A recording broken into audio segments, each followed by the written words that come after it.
complément sur Albert-Paul Lantin et la libération de l'époque. C'est lui qui était en quelque sorte l'homme qui passait entre partisans, l'ancienne libération qui confond avec la suite, et les revues qui étaient contrôlées ou à l'ombre du Parti communiste français. Alors, directement sous la tutelle du Parti communiste français, il y avait la revue Démocratie Nouvelle de Paul Noirot, et à côté, il y avait une revue très universitaire, mais diffusée internationalement, qui s'appelait Les Cahiers internationaux. Et Albert-Paul Lantin, c'était en quelque sorte l'élément qui passait de l'un à l'autre. Et je rappelle qu'il a écrit le premier ouvrage sur la tricontinentale. Et après, ils se retrouveront en politique aujourd'hui. C'est vrai. Est-ce que vous pourriez, parce que vous l'avez fait vraiment en passant, et j'aurais voulu savoir si, par exemple, il y avait des liens avec Agnès Varda, avec le fameux film Salut les Cubains. Est-ce que c'était un peu déjà en lien entre ces artistes-là et d'autres coopératives militantes, par exemple, on a en Franche-Comté, justement, avec Medefkin, etc. Alors la rencontre avec Chris Marker, Maspero, on parle beaucoup dans notre documentaire. Ils sont devenus très amis à partir du voyage de Maspero en Bolivie pour aller aider Régis Debray. Parce que Chris Marker a été le seul à oser partir avec Maspero pour le comité de soutien. D'ailleurs, je me demande même si Debray n'était pas parti là-bas avec une attestation de Maurice Godelier qui disait qu'il devait faire des recherches sur le terrain. Si. Pour l'anecdote. Non, il est parti. Il est parti avec ça. Et donc, tout le problème étant que Debray avait dit, pour meubler pendant les interrogatoires, il avait dit oui, de toute façon, c'est François Maspero qui dirige mon action. Et quand Maspero est arrivé, il s'est retrouvé devant un peloton d'exécution. Bon, mais oui, donc la rencontre, elle date de ce moment-là, et c'est une amitié indéfectible qui va se nouer jusqu'au bout. Alors après, Agnès Varda, est-ce que Maspero ne l'aurait pas rencontré avant, à Cuba, sans doute, moi je pense, mais c'est pas sûr parce que c'est peut-être plus 68 et Maspero à partir de 68. Bon, ça je sais pas, mais après Maspero continue à suivre les groupes Medvedkin, il est très très proche de leur travail, y compris quand on voit un peu l'inflexion du discours, bon voilà, il y a un peu de ça. Un mot sur le film, si on arrive à le passer. Donc on a tourné ça au musée de l'imprimerie. C'est effectivement Paul Blancard qui a fait l'intermédiaire, qui a relancé François Maspero. Si vous avez l'occasion de voir, je crois qu'on apprend plein de choses. Là, vous allez voir des choses qu'on apprend évidemment. Il faut imaginer ça sur l'ensemble des éditions Maspero. Hein, il y a un vrai document qui a été réalisé là. Allez, allons-y.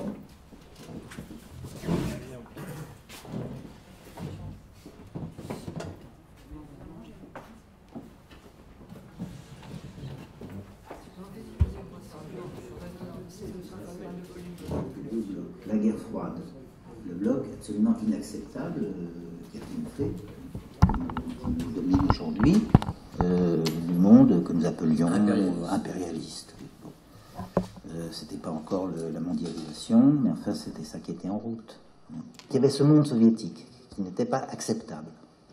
Moi j'avais été exclu, et heureusement, et définitivement du Parti communiste pour avoir protesté contre Budapest. Donc il fallait trouver, évidemment, qu'est-ce qui va se passer, alors qu'est-ce qui se passe. Il y a eu Bandung, le premier congrès, ce qu'on appelait le congrès des peuples de couleur. Moi j'ai beaucoup été très très marqué par le premier congrès des écrivains de culture noire, oui. Qui était organisé par Présence africaine Alioune Diop, où j'ai vu des gens magnifiques comme un extraordinaire poète romancier haïtien, Jacques-Stéphane Alexis, qui a été tué quelques années plus tard, très peu de temps après, par Duvalier, et Frantz Fanon. C'est là que j'ai vu Frantz Fanon. Je n'ai jamais parlé à Frantz Fanon, mais j'ai vu Frantz Fanon et j'étais absolument ébloui par ce que j'ai toujours dit. Il avait ce côté sartrien qui était dans la manière de penser. C'était une pensée vivante. C'est-à-dire, au fur et à mesure qu'il s'exprimait, son expression suivait exactement l'évolution de sa pensée. Tout ça naissait devant nous.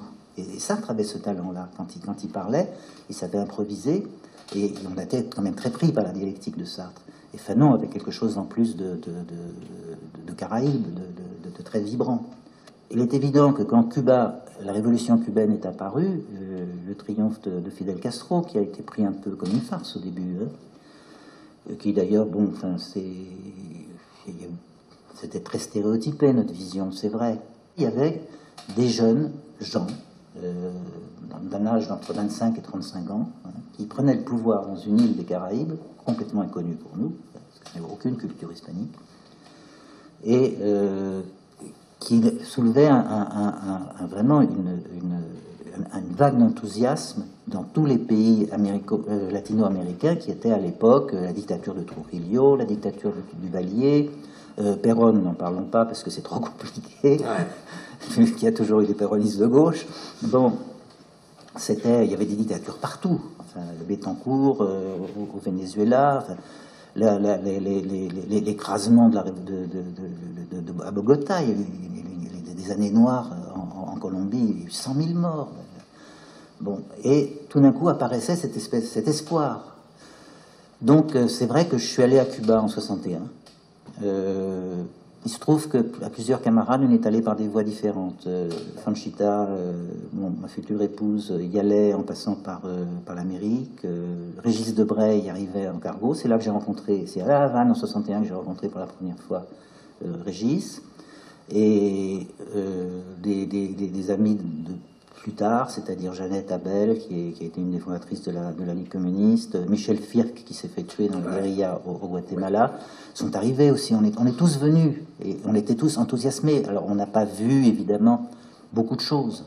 On a vu simplement une véritable révolution populaire. C'est vrai, qui n'a pas duré longtemps, mais où les milices étaient armées, où on sentait qu'il y avait quelque chose, un vent d'espoir qui se passait là. Bon. C'est vrai aussi que Fanchita, elle, qui parlait espagnol, moi à l'époque je ne parlais pas espagnol, je suis un peu rattrapé depuis, a vu des inscriptions dans les coins avec Fidel, pourquoi as-tu tué Camilo? Et Camilo était le deuxième... Camilo Cienfuegos était le deuxième leader paysan, alors que Fidel était quand même d'une famille de caciques, et à moitié espagnol en plus, galicien. Ça on l'a pas vu, c'est vrai. Moi, je suis allé à Cuba régulièrement. J'ai retrouvé Régis, d'ailleurs. J'ai rencontré Fidel beaucoup en 65, 60, et il y a eu la mort du Che. Bon, et j'étais en Bolivie aussi, en 67, au moment où il y avait la guérilla du Che. J'ai été 2 fois, j'ai été arrêté, j'ai été mis en prison, etc. Bon. Mais il y a eu quelque chose qui s'est cassé, là. Jusqu'à 67, j'ai pensé qu'il y avait quelque chose qui pouvait... Il y avait c'était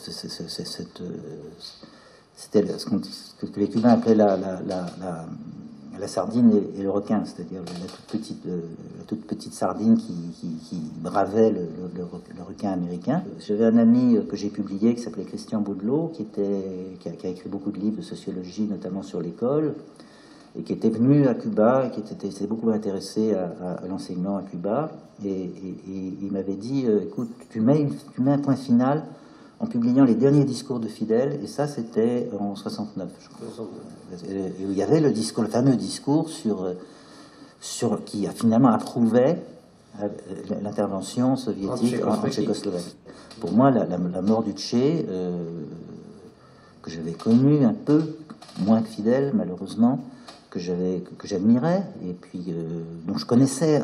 J'ai bien compris ensuite les côtés très durs qu'on ne voit pas du tout aujourd'hui dans cette espèce de figure légendaire, mais les erreurs qu'il a pu commettre en pensant qu'il pouvait transformer Cuba en une forme d'île à production autarcique et se débarrasser de la bourgeoisie cubaine, ce qui a été une énorme erreur. Il y a eu beaucoup de choses, il y a eu beaucoup d'erreurs à ce moment-là. La bourgeoisie cubaine pouvait être utile, et il a fallu faire venir des techniciens soviétiques ou bulgares, c'était pas mieux. Sa grande idée, c'était créer de nombreux Vietnam pour essayer, pour contrer ce qu'on appelait l'impérialisme américain, et puis pour soutenir le Vietnam. Donc il est allé faire la guérilla au Congo, il est allé faire la guérilla en Bolivie, et pour soutenir ça, il avait dans cette grande idée qu'il avait transmise à Régis Debray d'ailleurs, de créer une revue qui serait l'expression de tous les mouvements révolutionnaires, les nouveaux mouvements révolutionnaires dans le monde, et évidemment particulièrement en Amérique latine, où il y avait malheureusement des guérillas qui essayaient d'imiter la guérilla cubaine et qui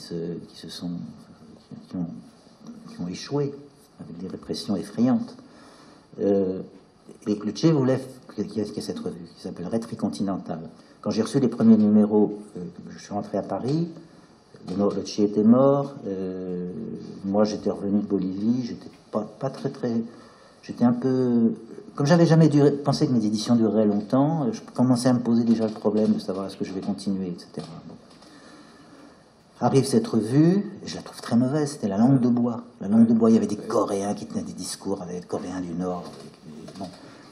Et en même temps, je m'étais engagé à la publier en France. Et puis là-dessus, j'écris une lettre à La Havane en leur disant écoutez camarades, je suis désolé, mais cette revue, je ne peux pas la diffuser. Bon.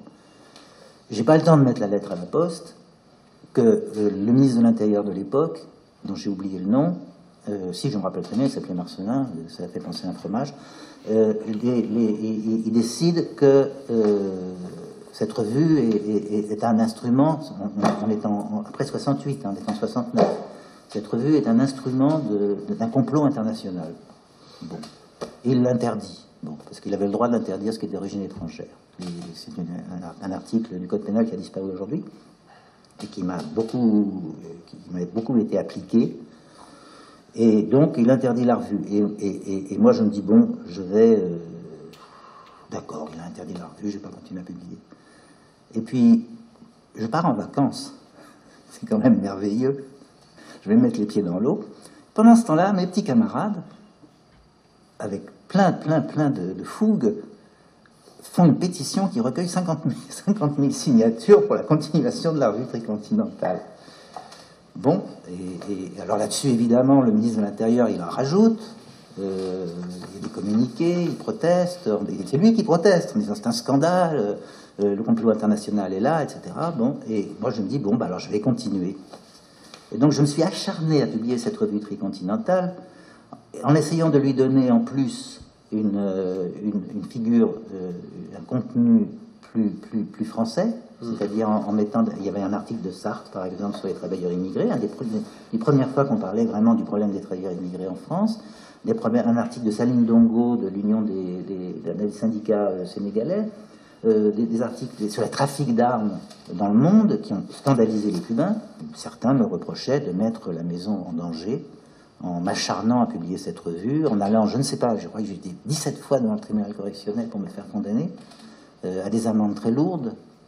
Et voilà, c'est une histoire je ne suis pas tellement fier, finalement, parce que c'était un acharnement que je ne qualifierais pas de thérapeutique pour une révolution qui était déjà morte. Mais il y avait quelque chose, c'était une question de panache, c'était une question de tenir bon, d'être justement le petit grain de sable qui gênait le gouvernement, parce que finalement, le complot international, il ne pouvait pas accuser, il fallait qu'il trouve des petits points comme ça, comme moi, vulnérables. Bon.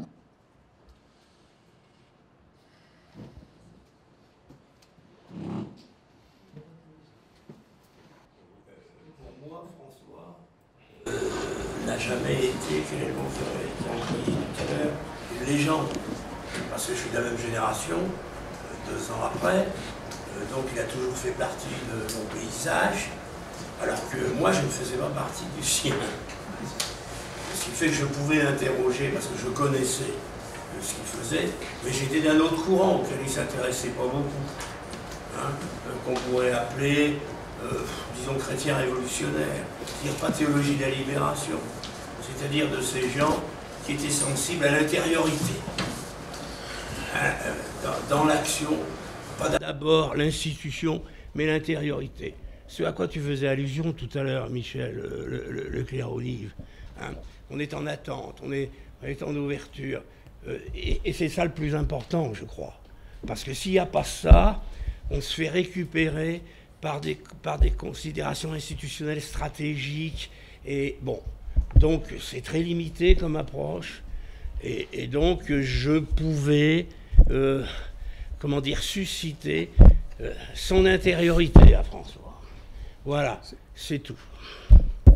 Et puisque tu faisais allusion au congrès culturel de la Havane, c'est vrai, j'y suis intervenu, pas d'un point de vue visible, institutionnel, de force, etc. Mais enfin, finalement, j'ai inspiré la partie du discours de Fidel. Donc je savais qu'il commençait à être repris par l'Union soviétique et que c'était la fin. Hein. Et de ce point de vue-là, je sentais la même chose que François. C'était la fin. Mais enfin, je me suis dit, après tout, on va essayer quelque chose. Et alors, ce ça a donné, c'est un chant du cygne. Est-ce que nous allons accepter de voir qu'au moment où des ecclésiastiques deviennent révolutionnaires, de voir les révolutionnaires être devenus des ecclésiastiques? Non, enfin, discuter, faire parler François, c'est très très compliqué. Enfin, voilà. Hein. Et on a mis du temps à trouver le bon interlocuteur, en fait. Voilà. Mais bon, c'est aussi qui est Paul Blancard. Hein, voilà. Et ça s'est réglé dans un appartement à Paris. Et je lui ai dit, mais c'est toi la bonne personne. Voilà. Parce qu'effectivement, on a eu du mal à trouver la personne qui pourrait dialoguer avec François. Parce que François ne se livrait pas. Enfin, voilà, pour tous celles et ceux qui l'ont approché. Voilà. Même s'il avait décidé de commencer à dire des choses. Ouais. Hein. Même si je crois qu'il avait commencé à dire des choses. Dans le film, l'autre film qu'on a fait, c'est un peu différent. Mais là, t'étais la bonne personne au bon moment, pour parler vulgairement. Hein, et voilà, ça a bien marché. Ça va bien. L'image du jeune François de 59, non c'est 61, à Cuba. François Maspero, jeune. Les images de la revue Partisan du premier numéro. Vercors, Raoul Castro, Nicolas Guillem, Jean Carta, Danilo Dolci, Gérard Chalian, une génération algérienne.